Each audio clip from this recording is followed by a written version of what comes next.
देखिए, पहली बात तो ये, हम किसी से डर नहीं रहे। डर समाजवादी पार्टी रही, क्योंकि शुरुआत में आपने क्या बोला था कि समाजवादी पार्टी के कार्यालय के बाहर एक होर्डिंग लगी थी, यहाँ पे ओम प्रकाश राजभर जी का आना प्रतिबंधित है, मना है। ये तो आपने बताया ना।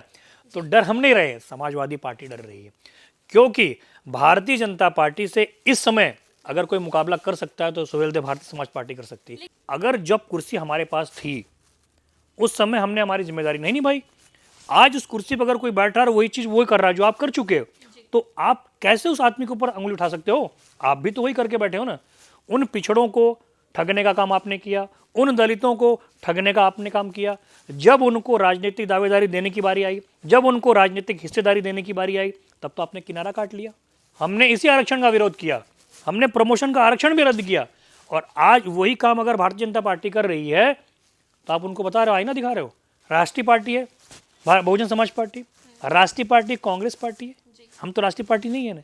लेकिन उत्तर प्रदेश के अंदर ये दोनों राष्ट्रीय पार्टी ज़्यादा विधायक हमारे पास है। राजनीतिक रूप से हाशिए पर जातियाँ, अर्क, अर्कवंशी, बंजारा, कुहार, प्रजापति, बिंद, ये राजनीतिक रूप से एकदम हाशिए पर हैं। क्या ये पिछड़े नहीं है? क्या ये दलित में नहीं आते? ये राजनीतिक रूप से इतने पिछड़े हुए हैं कि इनको सिर्फ एक वोट बैंक के रूप में इस्तेमाल किया गया पूर्ववर्ती सरकारों ने। नमस्कार, आज की खबर में आपका स्वागत है। मैं हूं आपके साथ शिखा मेहरोत्रा। उत्तर प्रदेश में सियासी उठापटक लगातार देखने को मिल रही है और जब से निकाय चुनाव की सुगबुगाहट तेज हुई है उसके बाद से पारा बहुत ज्यादा हाई हो गया है। अब ओबीसी आरक्षण की बात ही को देख लीजिए जाए तो देखने को मिल रहा है कि जिस तरह से पक्ष और विपक्ष दो फाड़ में बंट गया है।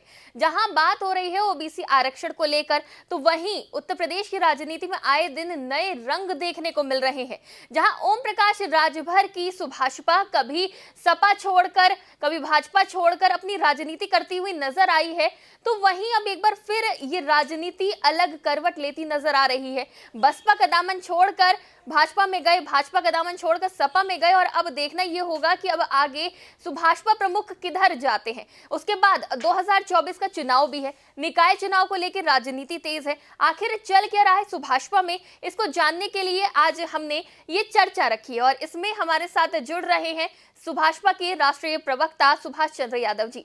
सर, आपका बहुत बहुत स्वागत है आज की खबर में। तो राजनीति में बहुत कुछ चल रहा है, उत्तर प्रदेश की राजनीति पे सभी की नजर रहती है, तो इस नजरों में जो बातें आ रही हैं, जो राजनीति देखने को मिल रही है, उस पर क्या कहेंगे? आखिर चल क्या रहा है भाजपा में? देखिए, उत्तर प्रदेश की राजनीति पे सिर्फ उत्तर प्रदेश के लोगों की नज़र नहीं रहती है। उत्तर प्रदेश राजनीतिक लिहाज से एक ऐसा प्रदेश है जो भारत देश की दशा और दिशा तय करता है। केंद्र की राजनीति यूपी और बिहार से होकर गुजरती है, तो जाहिर सी बात है इस पर पूरे देश की नज़र रहती है। और वर्तमान का जो राजनीतिक घटनाक्रम चल रहा है वो सबको पता है। आप लोग मीडिया से ताल्लुक़ रखते हो, आपको कहीं ज़्यादा मुझसे बेहतर पता होगा। जो वर्तमान में जो आरक्षण की बात चल रही है, पिछड़ों के आरक्षण को रद्द किया गया, उसी को लेकर सारी राजनीतिक पार्टियाँ अपना राजनीतिक घटनाक्रम और अपनी एक्टिविटीज़ कर रही हैं।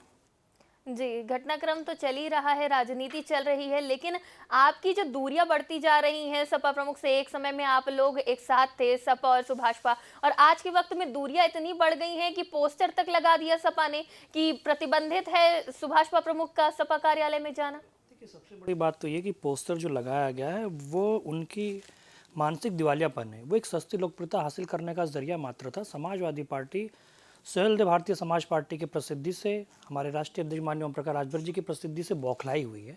तो बौखलाहट का परिणाम था कि उन्होंने पोस्टर लगवा दिए और उसके बाद में आप देखिए शाम होते होते पोस्टर हट भी गया था। रही बात समाजवादी पार्टी से दूरी की या भारतीय जनता पार्टी से नज़दीकी की, कांग्रेस से नज़दीकी की, कोई राजनीतिक पार्टी ना तो किसी से दूरी बनाती है ना किसी से नज़दीक जाती है। राजनीति के अंदर समय के साथ घटनाक्रम बनते रहते हैं, बदलते रहते हैं, समीकरण बनते रहते हैं, बिगड़ते रहते हैं। ये चीज़ें जो नज़दीकियाँ होगी, दूरियाँ, ऐसा कुछ भी नहीं है। और रही बात नज़दीकियाँ 2022 के अंदर की, जो बात आपने की भारतीय जनता पार्टी के साथ में, उसकी आपने बात की 2017 के अंदर जब माननीय ओम प्रकाश राजभर जी हमारे राष्ट्रीय अध्यक्ष कैबिनेट मंत्री थे, तब भी वो सामाजिक न्याय की बात करते थे, जातिगत जनगणना की बात करते थे। सरकार में रहते हुए एकमात्र नेता ऐसे थे, दहाड़ते थे। जब सरकार ने उनकी बात नहीं सुनी, सत्ता को उन्होंने लात मार दी और वो पूरे 4.5 साल जो मोदी सरकार, योगी सरकार के सामने चिल्लाते रहे, अपने हक की लड़ाई लड़ते रहे। अखिलेश यादव जी के साथ भी इसीलिए वो गए थे कि सामाजिक न्याय समिति की बात हो, जातिगत जनगणना की बात हो, लेकिन कहीं ना कहीं लगा वो दूर के ढोल सुहावने वाली कहावत आपने सुनी हो, तो हमने खाली देखा गल्ला नहीं है समाजवादी पार्टी के अंदर वहाँ से, लेकिन अंदर जाके पता चला कि सब गाँव गाड़ा गोल है। अच्छा, भाजपा से इसलिए दूरी बनाई थी, वहां पे बात नहीं सुनी जा रही थी, फिर सपा से दूरी इसीलिए बना ली गई, वहां पे बात नहीं सुनी जा रही थी, लेकिन आपकी नजदीक है फिर भाजपा से, क्या अब वहां बात सुनी जा रही है आपकी? मैंने पहले बोला ना कि किसी से कोई नज़दीकी नहीं है, किसी से कोई दूरी नहीं है।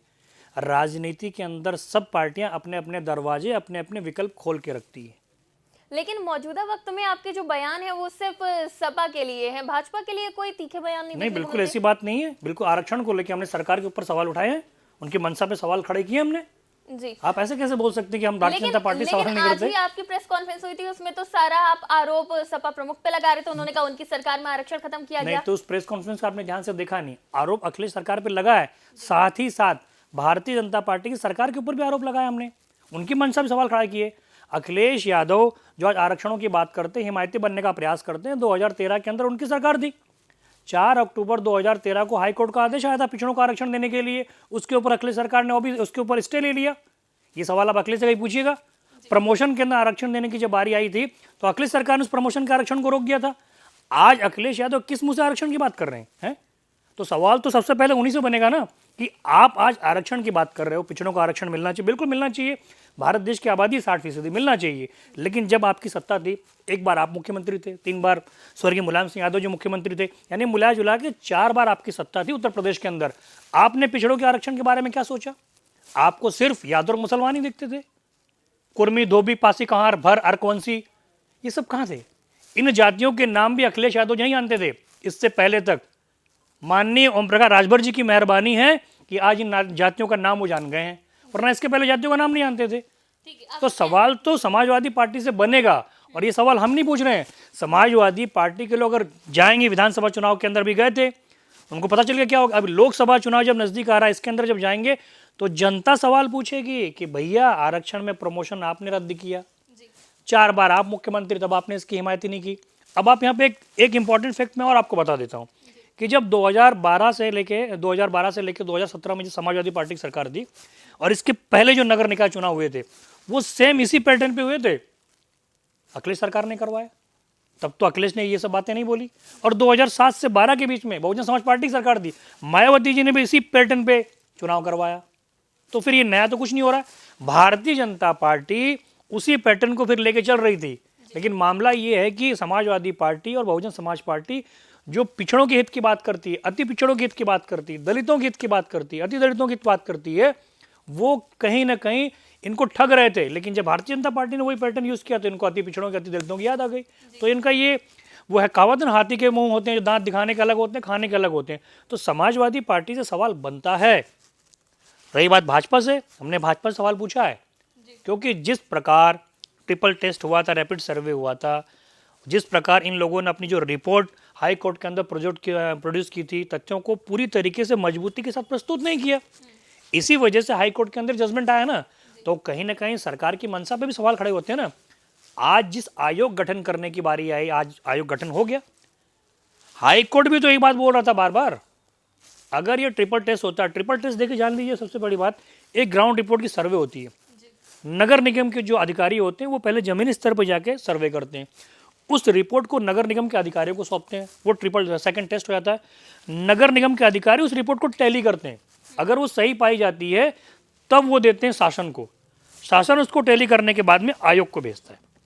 उसके बाद में चुनाव की प्रक्रिया शुरू होती है आरक्षण की। तो यहाँ पे आप खुद स्टडी कर लिए, सरकार की मंशा पे सवाल उठे खड़े हो रहे हैं।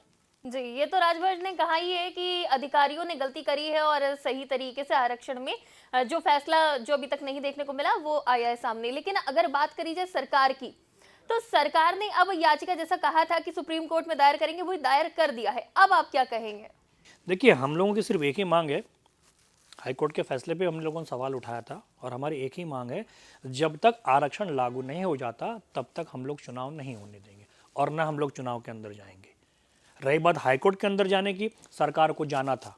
2022 के अंदर भारतीय जनता पार्टी की सरकार को भर भर के ओबीसी वर्ग ने वोट दिया है। आज उनकी जो सरकार बनी ओबीसी की बदौलत बनी है। अगर ओबीसी को आरक्षण रद्द करेंगे तो भारतीय जनता पार्टी को भी इसका खामियाजा भुगतना पड़ेगा। इसलिए भारतीय जनता पार्टी की मजबूरी, उनको जाना पड़ रहा है। लेकिन भारतीय जनता पार्टी की सरकार को पहले ही सोच लेना चाहिए, आज सुप्रीम कोर्ट जाने की आपको नौबत नहीं आती। अगर आप प्रोसीजर को स्ट्रिक्टली और अधिकारियों को टाइट रख के अगर फॉलो करते तो शायद ये नौबत नहीं आती। चुनाव आने वाला सबको पता है, आप 6 महीने पहले उसकी तैयारी कर सकते थे। ये थोड़ी कि बस कल चुनाव है तो 10 दिन पहले तैयारी कर लो। एक चुनावी प्रक्रिया होती है, ये स्टेप बाय स्टेप चलती रहती है। और जातिगत जनगणना के आधार पर सर्वे होता है आरक्षण का। जातिगत जनगणना शिखा जी 2011 में हुई थी, उसके बाद 2021 में होने वाली थी, कोरोना की वजह से नहीं हुई। तो जिस प्रकार आरक्षण की प्रक्रिया होनी चाहिए थी वो पूरी तरीके से सवाल के घेरे में खड़ा करता है भारतीय जनता पार्टी सरकार को। ठीक है, अखिलेश इस बार आरक्षण का मुद्दा बड़े जोर शोर से उठा रहे हैं और आपने भी अभी ये जो बातें कही हो उसमें ये नजर आ रहा है कि अखिलेश यादव की जो मंशा है वो कहीं ना कहीं पूर्ण रूप से राजनीतिक है। उसको देखते हुए क्या कहेंगे? बिल्कुल, एक तो वास्तविकता है, आप बिल्कुल सही बोल रही हैं कि अखिलेश यादव की जो मंशा है पूरी राजनीतिक है। क्योंकि अगर ये बात अभी सच है कि आरक्षण जो खत्म किया गया था वो अखिलेश की सरकार में किया गया था, फिर इस टाइम जो आरक्षण का मुद्दा वो इतना उठा रहे हैं, क्या लग रहा है क्या वो एक बार फिर दलितों को, पिछड़ों को अपनी तरफ लाने की कोशिश कर रहे हैं? क्योंकि मायावती के समय में जो पिछड़े और दलित थे वो सुभाषपा की तरफ, सुहेल देव की तरफ चले गए, तो अब अखिलेश उनको अपनी तरफ लाने की कोशिश कर रहे हैं। देखिए, जाहिर सी बात है शिखा जी, वास्तविकता भी है अखिलेश यादव जी ये जो पॉलिटिकल स्टंट कर रहे हैं सिर्फ दिखाने के लिए कि हम अति पिछड़ों के, अति दलितों के हिमायती हैं। रही बात बहन जी की, तो बहन जी का जो वोट किसी ज़माने में, ये 2022 से पहले बोला जा सकता था कि हाँ उनका 17%, 18%, 21% वोट बैंक इम्पैक्ट है। लेकिन 2022 के चुनाव के अंदर जो एकमात्र सीट निकली उमाशंकर सिंह जी की, वो अपने दम से निकली, बसपा के दम से नहीं आए। तो जाहिर सी बात है कहीं ना कहीं बहुजन समाज पार्टी का जो केडर वोट बैंक है वो छिटका है, उसका आधे से ज़्यादा हिस्सा भारतीय जनता पार्टी के अंदर शिफ्ट हुआ है। कुछ हमारे पास आया है, कुछ सपा के पास भी आया है। तो बहुजन समाज पार्टी तो अपने अस्तित्व की लड़ाई लड़ेगी 2024 के लोकसभा चुनाव के अंदर। रही बात समाजवादी पार्टी की, तो समाजवादी पार्टी के ऊपर सवाल उठता है, अगर जब कुर्सी हमारे पास थी उस समय हमने हमारी जिम्मेदारी नहीं निभाई। आज उस कुर्सी पर अगर कोई बैठा है वही चीज़ वही कर रहा है जो आप कर चुके हो, तो आप कैसे उस आदमी के ऊपर उंगली उठा सकते हो? आप भी तो वही करके बैठे हो ना। उन पिछड़ों को ठगने का काम आपने किया, उन दलितों को ठगने का आपने काम किया। जब उनको राजनीतिक दावेदारी देने की बारी आई, जब उनको राजनीतिक हिस्सेदारी देने की बारी आई, तब तो आपने किनारा काट लिया। तब का आपको व्यक्ति विशेष, धर्म विशेष दिख रहा था, यादव चाहिए, मुस्लिम चाहिए, आपका यही दोनों वोट बैंक थे और इन्हीं को आपने प्रमोट किया, बाकी जातियों को आपने बिल्कुल हाशिए पे रखा। आज आप ही के पैटर्न पर अगर भारतीय जनता पार्टी चल रही है और आप सवाल पूछ रहे हो, आप सवाल पूछने वाले कौन होते हो? आपको अपने गिरेबान में झांक के देखना चाहिए ना कि 4 बार हमारी सरकारें थी, हमने इसी आरक्षण का विरोध किया, हमने प्रमोशन का आरक्षण भी रद्द किया, और आज वही काम अगर भारतीय जनता पार्टी कर रही है तो आप उनको बता रहे हो, आईना दिखा रहे हो। और हमारी पार्टी और हमारे राष्ट्रीय अध्यक्ष माननीय ओम प्रकाश राजभर दोनों को ही आईना दिखा रहे हैं कि जो सपा ने किया, जो बसपा ने किया, वही काम भारतीय जनता पार्टी कर रही है। तो किस आधार पर आप पिछड़ों के रहनुमा बनने का प्रयास करते हैं, उनका हिमायती बनने का प्रयास करते हैं, जबकि आपकी सारी राजनीतिक स्टंट, सारे चीज़ें जो होती हैं, सारे दाव पेच होते हैं, वो सिर्फ और सिर्फ इनको ठगने के लिए होते हैं। हमारे राष्ट्रीय जी तो करते हैं और ये बोलते आ रहे हैं। उन्होंने जो बोला, हाई कोर्ट ने कोई बात बोली, राजनीतिक रूप से पिछड़े। जिस तरह से आप सपा के ऊपर हमलावर हैं, कई बातें आप निकाल के ला रहे हैं, उन पे आरोप लगा रहे हैं, जैसे आरक्षण वाली बात भी निकाली। क्या सुभाषपा को ऐसा डर है कि जो वोट बैंक है आपका दलितों का, पिछड़ों का, वो उनकी तरफ चला जाएगा? बड़ी मुश्किल से मायावती का वोट बैंक आपको मिला था। देखिए, पहली बात तो ये, हम किसी से डर नहीं रहे। डर समाजवादी पार्टी रही, क्योंकि शुरुआत में आपने क्या बोला था कि समाजवादी पार्टी के कार्यालय के बाहर एक होर्डिंग लगी थी, यहाँ पे ओम प्रकाश राजभर जी का आना प्रतिबंधित है, मना है। ये तो आपने बताया ना।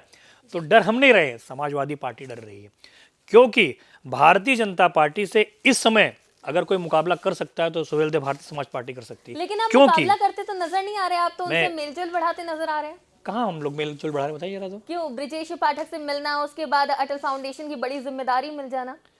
अटल जी के नाम पे जो फाउंडेशन बना हुआ है वो हमारे देश के एक श्रद्धेय नेता हैं जी, देश के प्रधानमंत्री रह चुके। उनकी जो इज्जत होती है हर कोई दल करता है, ऐसा कोई भी नहीं कि ऐसा कोई राजनीतिक दल बताइए उनका सम्मान न करता हो, वो एक चीज अलग है। एक मिनट सुन तो लीजिए। और रही बात ब्रजेश पाठक जी से मिलने की, तो ब्रजेश पाठक जी माननीय ओम प्रकाश राजभर जी के मित्र हैं, दया शंकर सिंह जी माननीय ओम प्रकाश राजभर जी के मित्र हैं, ठीक है, स्वतंत्र देव सिंह जी माननीय राजभर जी के मित्र हैं। नहीं, एक मिनट सुन तो लीजिए, सुन तो लीजिए। तो आप मुझे पहले ही बताइए, मेरा आपसे सवाल है कि क्या किसी मित्र के पास जाके मिलना गलत है? बिल्कुल गलत नहीं है, लेकिन तो फिर एक मिनट, तो जब वो मिल रहे हैं, नहीं जब मिल रहे हैं तो फिर आप उनसे, उनके ऊपर सवाल क्यों उठा रही है? जब राम गोपाल यादव रात के अंधेरे के अंदर चुनाव से, इस समय जब राष्ट्रपति का चुनाव था उसके पहले रात के अंधेरे में प्रोफेसर राम गोपाल यादव समाजवादी पार्टी के राष्ट्रीय प्रमुख महासचिव चोरों की तरह योगी से मिलने चले गए, तब तो आप लोगों ने सवाल नहीं पूछा। ठीक है, वो तो मित्र नहीं थे उनके। महेंद्र राजभर के दूसरी पार्टी के लोगों से मिलने पे आप लोग क्यों सवाल उठा रहे हैं? वीडियो राजभर शेयर जी कर को हम काउंट भी नहीं करते और उसके सवाल के जवाब देना भी जरूरी नहीं समझते।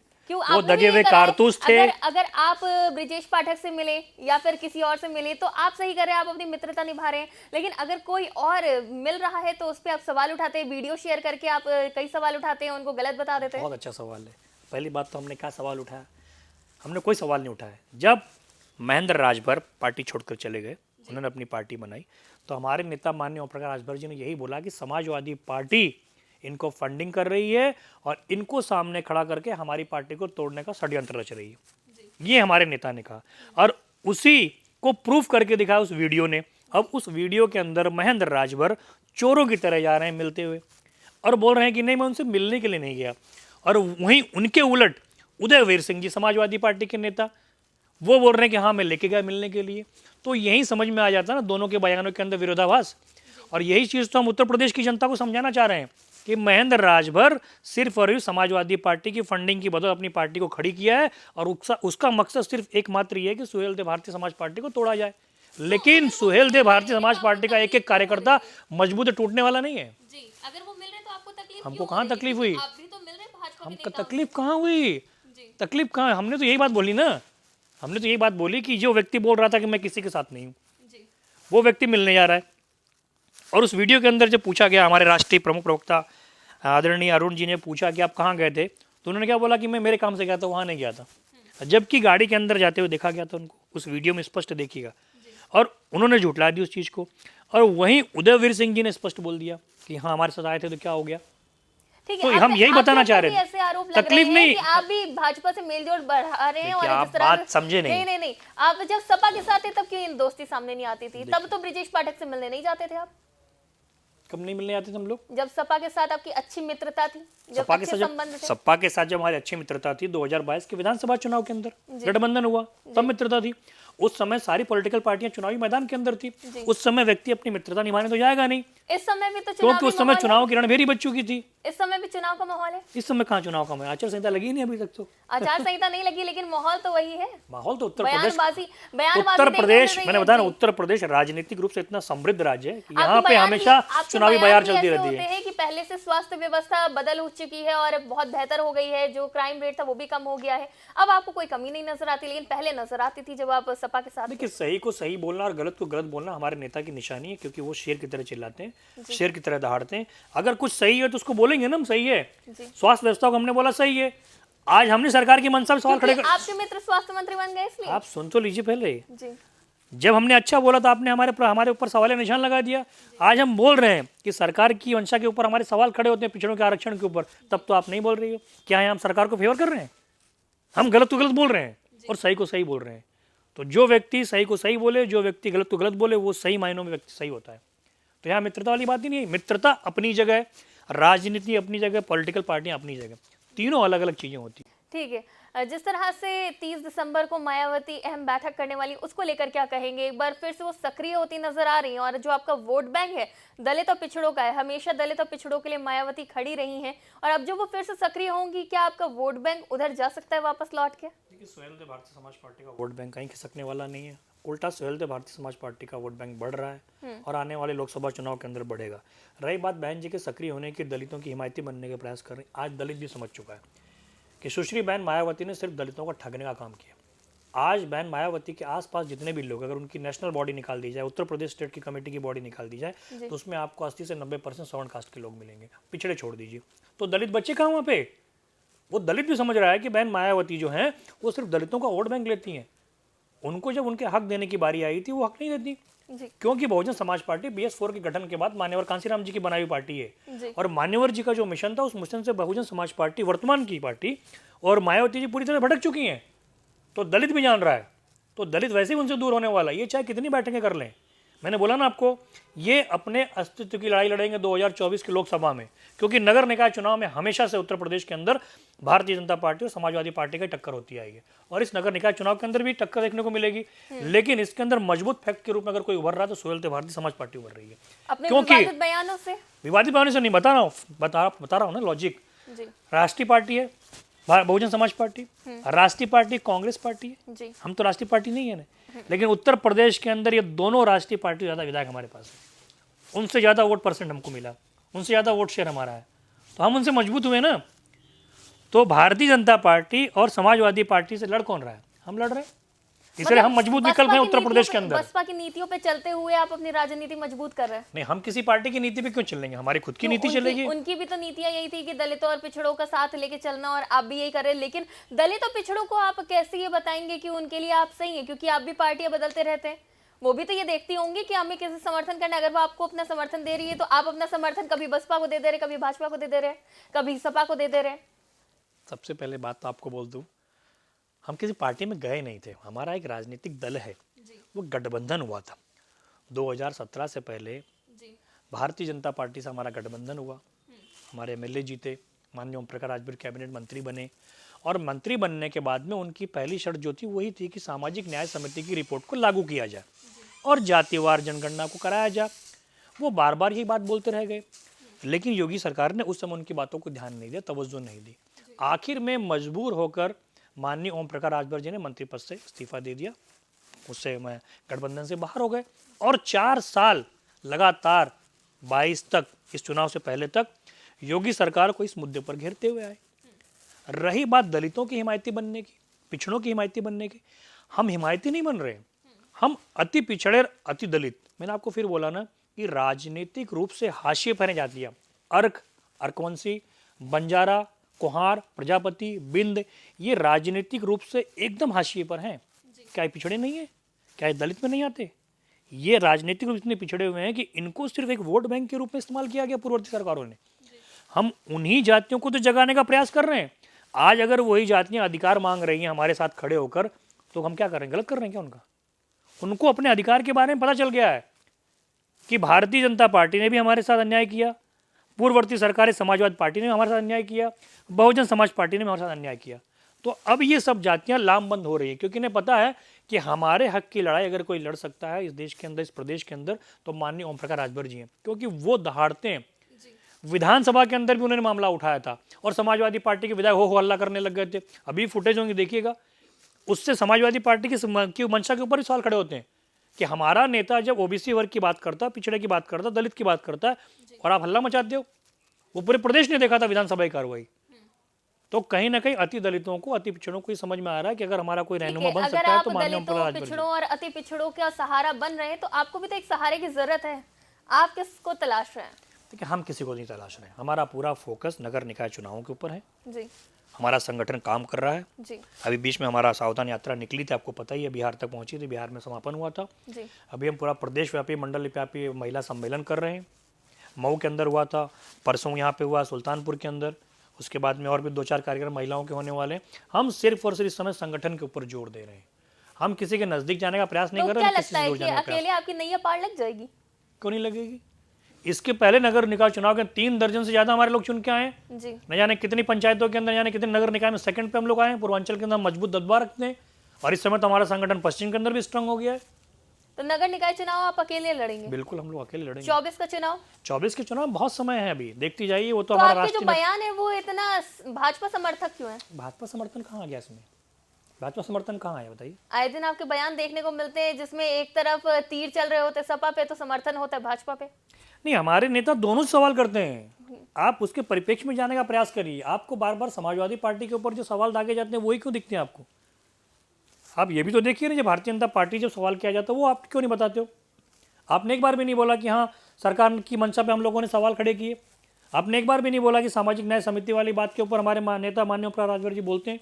आपने एक बार भी नहीं बोला जातिगत जनगणना के ऊपर हम लोग बोलते हैं। तो सरकार से भी सवाल पूछते हैं ना, लेकिन साथ ही साथ हम पूर्ववर्ती सरकारों की मंशा पर भी सवाल खड़े कर रहे हैं। लहजा तो आपका नरम है, एक तरफ गरम है। तो होना भी चाहिए, नरम गरम दोनों होना चाहिए। ज्यादा नरम भी राजनीति में नहीं चल सकता, ज्यादा गरम भी राजनीति में नहीं चल सकता, इसलिए बैलेंस रखना पड़ता है। लेकिन अखिलेश से इतना तीखापन क्यों? अखिलेश जी से कहाँ हमारा तीखापन है?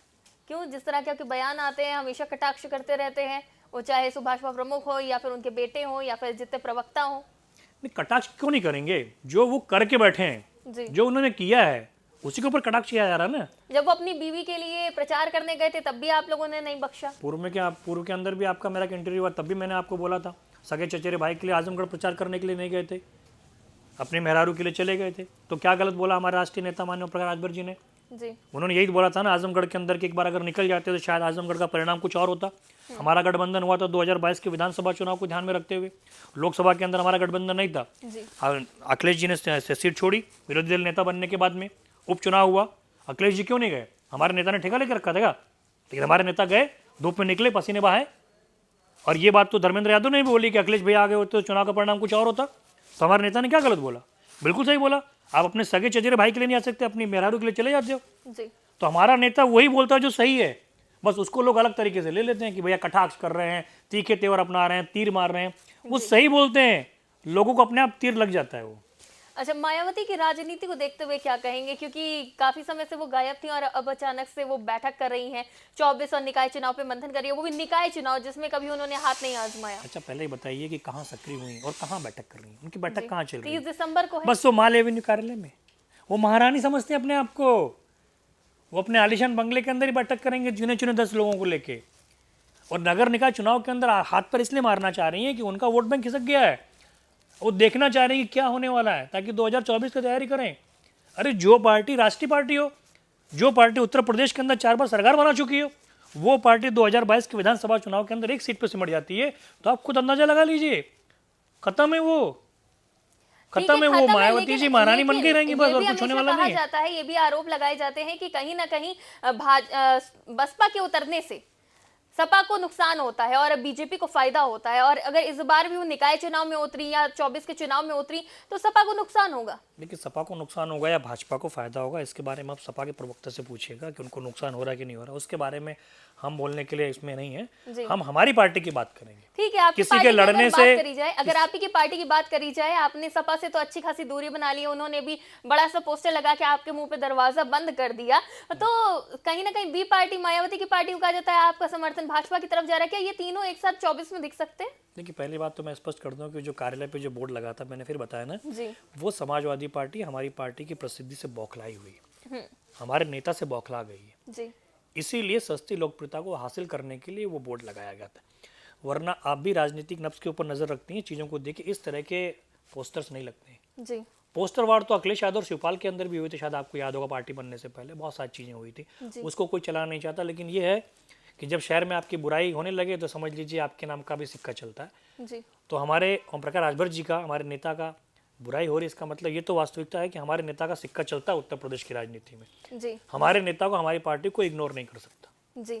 रही बात बहुजन समाज पार्टी की हमारे साथ में आने की, दूसरी पार्टियों के साथ में आने की, ये समय के साथ निर्धारित किया जाएगा और इसके बारे में हमारा राष्ट्रीय नेतृत्व तय करेगा। जी। फिलहाल हम नगर निकाय चुनाव पे फोकस कर रहे हैं, अकेले लड़ेंगे और हम अपने संगठन की बदौलत लड़ेंगे, हम किसी से गठबंधन नहीं करने जा रहे हैं। जी, बीते दिनों एक बयान और देखने को मिला था सुभाषपा प्रमुख का कि यूपी में शराबबंदी नहीं होगी, और उससे पहले एक बयान और भी आया था, इसमें कहा था यादव और राजपूत सबसे ज्यादा शराब पीते। तो जो ये बयान आ रहे हैं, क्या इससे उनको यादव राजपूत के वोट जाने का डर नहीं है? देखिए, पहली बात तो उन्होंने ये नहीं बोला कि शराबबंदी नहीं होनी चाहिए। अभी सुल्तानपुर के अंदर जो परसों हमारे महिला सम्मेलन हुआ था, तब उन्होंने बोला था कि गुजरात में अगर शराब बंद हो सकती है, गुजरात में शराब बंद हो सकती है, बिहार में हो सकती है, तो उत्तर प्रदेश में क्यों नहीं हो सकती? और रही बात पीने की, तो सवाल क्या था पत्रकारों ने, पीने की, भाई सबसे ज्यादा कौन पीता है? तो क्या गलत थोड़ी बोला उन्होंने? भाई राजे रजवाड़े, यहाँ पे ठाकुर लोग, हमारे देश के अंदर जितने भी राजा महाराजा छत्री थे ना, वो तो जी छत्री थे, और छत्रियों का शौक था पीना। बात बुरी लग गई तो किसको? देखिए, सच बोलते हैं हमारे नेता, अगर वो किसी को बुरी भी लग जाती तो उससे हमको कोई फर्क नहीं पड़ता। अच्छा, यादवों को भी इसमें बीच में लाया गया है? तो बिल्कुल वास्तविकता है, तो वास्तविकता है ये, इसमें उन्होंने कहाँ गलत बोला? जो सच है वही हमारे नेता बोलते हैं। अच्छा, तो वोट बैंक खिसकने का डर नहीं है, किस तरह से बोल दिया है? और जो सच के साथ रहेगा वो हमको छोड़कर नहीं जाएगा, जो झूठ के साथ रहेगा वो बयान से नाराज हो जाएगा। अच्छा, शराबबंदी की कहाँ से याद आ गई एकदम से? क्यों शराबबंदी याद क्यों नहीं आएगी बताइए? जी, हर एक महिला से अगर आप जाके सवाल पूछेंगे, अभी हमने बिहार में देखा, वहाँ पे शराबबंदी है, लेकिन वहाँ पे ब्लैक हो रही है और जहरीली शराब। ये सवाल आप जाके वहाँ के नीतीश कुमार से पूछिए, ये सवाल आप तेजस्वी यादव जी से पूछिए। अगर आप यहाँ पे ये बात उठा रहे हैं कि शराबबंदी होनी चाहिए, तो यहाँ पे भी इसी तरीके के नतीजे देखने पड़ेंगे। हम सरकार को बोल रहे हैं कि आप शराब बंद करिए, ठीक है, हम सरकार में शामिल तो है नहीं। जी। अगर सरकार हमारे प्रस्ताव को मान लेती है शराब बंद कर देती, उसके बाद भी अगर ब्लैक होता है तो ये सवाल सरकार से पूछा जाएगा, जी हमसे नहीं पूछा जाएगा बिल्कुल। कि आपने तो बंद करवा दी। बंद करवाने के बाद भी अगर शराब बिक रही है, खुलेआम बिक रही है या चोरी से बिक रही है, ब्लैक में बिक रही है, तो सरकार की जिम्मेदारी बनती है उस कालाबाजारी को रोकना। हमसे नहीं बनेगा। हम तो सिर्फ उन महिलाओं के हक की बात कर रहे हैं। बहुत सी महिलाएं ऐसे हैं जिनके पति दिन भर कमाते हैं, कोई राजमिस्त्री का काम करता है, कोई लेबर का काम करता है, कोई पेंटर का काम करता है, 400-500 कमाता है, शाम को जैसे काम खत्म होगा 200 का देसी बेर के पड़ा रहेगा कहीं ना कहीं, और फिर घर जाके अपनी बीवी को मारेगा। तो कहीं ना कहीं औरतें प्रताड़ित है ना, उन औरतों का दर्द बता रहे हैं हम लोग। अगर शराबबंदी होती है और सरकार उसको सख्ती से लागू करती है, ब्लैक में नहीं बिकने देती है, तो न जाने कितने परिवार बर्बाद होने से बच जाएंगे। हमारे नेता अच्छी बात कर रहे हैं। ठीक है, आखिरी सवाल, जिस तरह से राजनीति की जानकार ये मान रहे हैं कि आपको देख के कि आपका और बीजेपी का जो साथ है वो बहुत जल्दी एक होने वाला है, जो दूरियां हैं वो बहुत जल्दी कम होने वाली हैं, तो जिस तरह से आप ब्रजेश पाठक से मिल रहे हैं, उनके मंत्रियों से मिल रहे हैं, संगठन से कब मिलेंगे? आखिर ये तो कंफर्म है कि आप दोनों की मित्रता जो है और घनिष्ठ होने वाली है, भाजपा तक पहुंचने वाली है। शिखा जी, किसी का अगर कोई दोस्त बनता है तो प्रयास यही होना चाहिए घनिष्ठता हो। जी, आपका प्रयास नहीं होगा किसी से अगर कोई दोस्ती हो तो घनिष्ठता अगर बढ़ रही तो इसमें कुछ नया तो है नहीं। लेकिन कुछ नया है। संगठन से नजदीकियां कैसे बढ़ेंगे आपकी?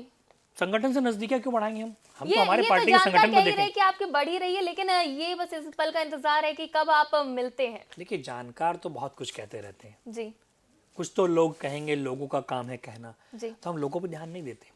हम हमारे पे ध्यान देते हैं कि हम क्या कर रहे हैं, जी राजनीतिक रूप से हम क्या कर सकते हैं, जी जमीनी स्तर पे हमारा क्या चल रहा है, हमारा संगठन कहाँ से कहाँ पहुँच सकता है, हम उस पर ध्यान रखते हैं। लोगों के ऊपर हमारा ध्यान नहीं आता। जी कई लोग तो ऐसे हैं जो दिन रात हम लोगों के ऊपर जहर उगलने का प्रयास करते हैं।